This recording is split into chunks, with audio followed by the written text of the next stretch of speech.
Hello film fans and welcome to this episode of the Sherlockian. So my plan to do an episode by episode review of Prehistoric Planet slightly ran afoul due to work commitments, but I thought I'd take this opportunity to have a look at the last three episodes, albeit a couple of weeks late, and also to give my thoughts on the overall series as a whole, shall we say. There were three moments on those last three episodes which I really, really loved. I particularly loved the way in Prehistoric Planet 2 they've taken the opportunity to come back and look at some of the stuff that they touched on in the previous series, but they didn't really have much chance to go into in more detail. So, for example, in the third episode, we get reacquainted with Beelzebufo, which was my favourite animal name from the previous series. I touched on it at length. It means devil toad, which is an absolutely fantastic name. And hats off to the paleontologists that came up with it. The idea of a large amphibian capable of eating small dinosaurs is quite an interesting idea, an interesting thing to kind of discover and to study and look at in more detail, and a perfect thing to have on a dinosaur documentary because it's a little bit different, but it is also fascinating. What I particularly enjoyed about it is that the scene that you see Beelzebufo in, where it's kind of advertising for a mate by calling, and then it gets into a bit of trouble with these sauropods that end up trying to use its particular pool as a kind of as a mud bath. It felt really like the kind of day-to-day things you might have seen had you been kind of wandering around the prehistoric landscape. And it felt very much in keeping with kind of modern wildlife documentaries, things like Planet Earth, where they like to focus on kind of interesting, almost quirky animal scenarios that occasionally are brought about. And I also like the idea of this like amphibian, which is capable of like scaring off sauropods, not because it's particularly huge compared to a sauropod. It's just very aggressive, which you often see in the animal kingdom with like smaller birds of prey that often attack the bigger ones and chase them away, not because they're more dangerous, but just because they're annoying and persistent. And eventually, the large birds of prey, like the eagle or the buzzard, just thinks and just gets lost quick because it just can't be bothered with being bothered anymore. So I really like the idea they kind of picked up on that.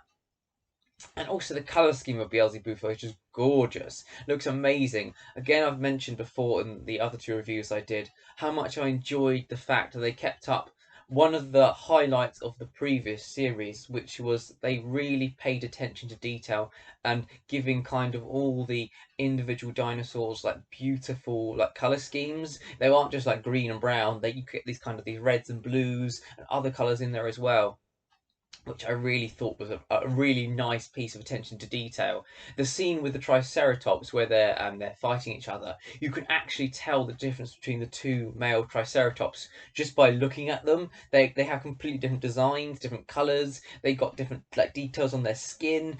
The attention to detail, it's absolutely fantastic, and is a real kind of showcase for the entire series as a whole, and the absolute massive amounts of care that they took when creating all these dinosaur models.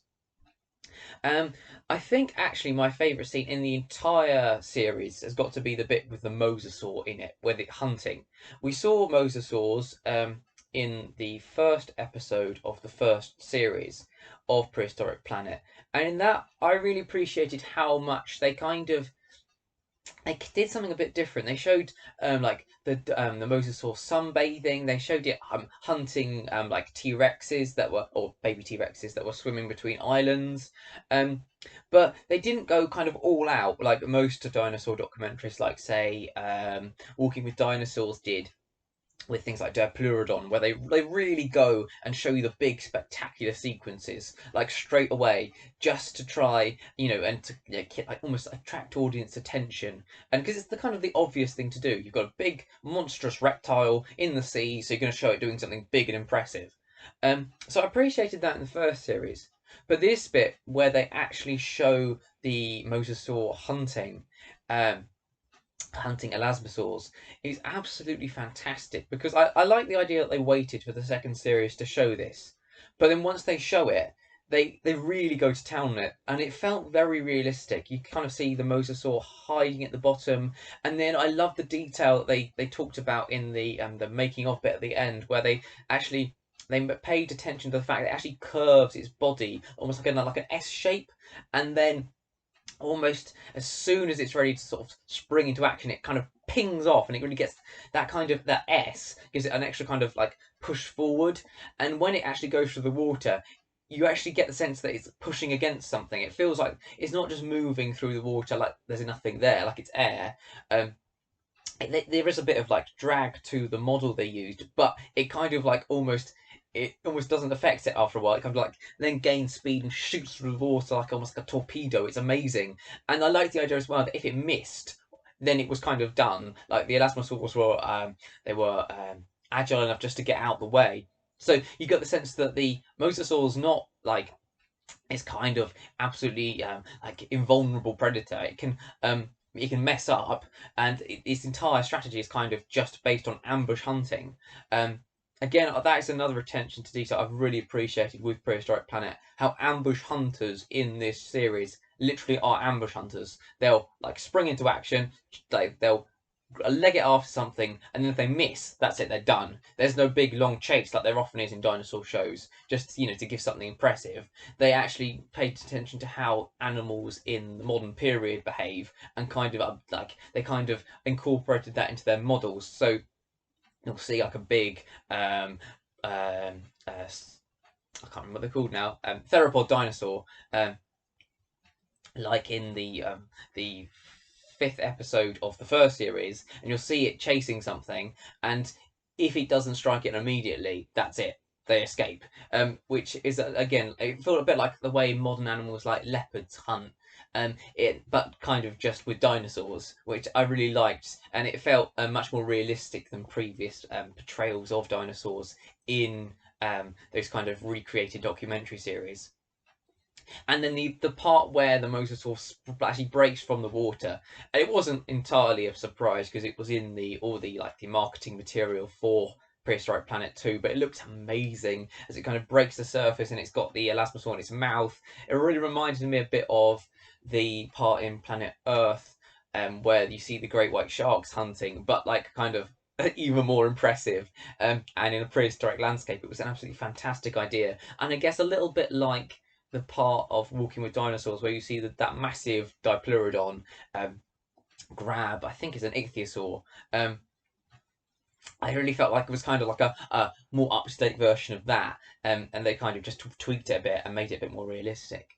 Um, Actually, come to think of it, the CGI in this show has been absolutely fantastic. There are a few bits of Prehistoric Planet 1, often with kind of like more long distance shots. There's a particular shot of I think it's Edmontosaurus, or it's a Hadrosaur of some kind, um, in the snow, which I always thought was a little bit ropey.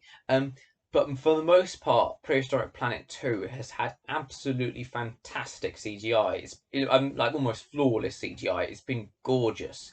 And that's something that I think is incredible. The only bit I thought was a little bit like slightly strange looking was the bit in the last episode with the Nanooksaurus, where you see it hunting those I can't remember what they are now. They look a bit like oviraptors. I don't think they are. But they're like one of the more bird-like dinosaurs, and that looked a little bit strange. But I think that might just be because I'm not really non like in nobody obviously in the modern period is used to seeing really like bipedal predators. So I think it just looks a bit strange to modern eyes watching something like that on screen. There's absolutely really nothing wrong with the CGI that I could actually put my finger on. It's just when I watched it, I thought that looks a little bit weird.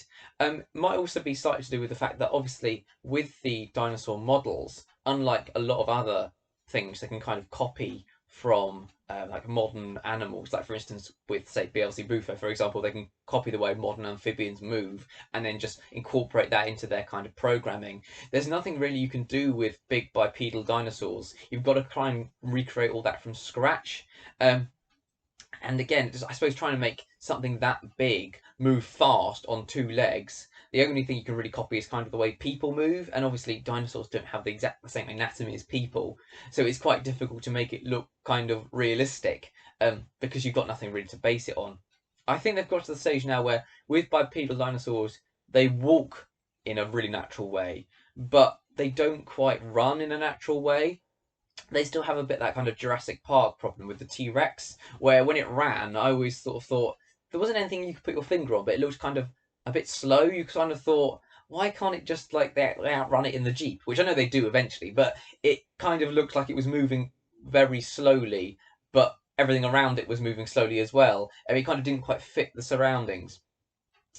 They've kind of got over that, but there is still that kind of like almost uncanny valley effect about bipedal dinosaurs, I think. Or maybe it's just me. I'd be interested to see if anybody else had that feeling as well when they watched that particular scene, or whether it's just me. I really like that scene though with the Nukesaurus. It really reminded me of the various scenes in I think Planet Earth 1 and Planet Earth 2, where you see pumas hunting in Tierra del Fuego.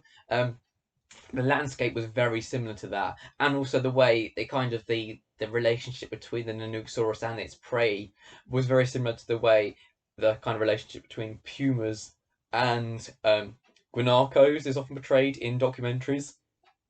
So I thought that was really interesting, and I always like it when you can kind of see like little hints to modern documentaries in these kind of more like prehistoric based ones, because it kind of it shows you what they're kind of basing things on. I just really like the little like almost like these little Easter eggs that kind of make watching the other documentaries that bit extra special. You kind of think, oh yeah, I know where you got that idea from, and it also I think helps to make the prehistoric documentaries feel a lot more realistic, um, and like something that could actually happen because you've seen it before, actually, on screen. But yeah, overall, I thought Prehistoric Planet 2 was absolutely fantastic. I know it's had really good reviews. I would only imagine Apple TV will do some more, probably next year, I expect. Because, yeah, I don't see why they wouldn't, to be honest. Even if David Attenborough, and let's hope that doesn't happen, but if he did, pass away in the meantime, I could imagine them kind of doing it with somebody else. I don't know who they'd get for it. Maybe Kenneth Branagh or somebody else with kind of like a big name in kind of documentaries. Um, but yeah, I could certainly see them continuing it. And it is absolutely fantastic. And it does make me think as well, you can do so much else with this kind of technology. It's got to the stage now where it looks so good, and they've got so good at kind of making these seamless kind of plots around the kind of documentary format. You could do pretty much anything. You could do like a different time period, so you could do one in more kind of like an ice age period, or you could do one even a bit earlier than the dinosaurs.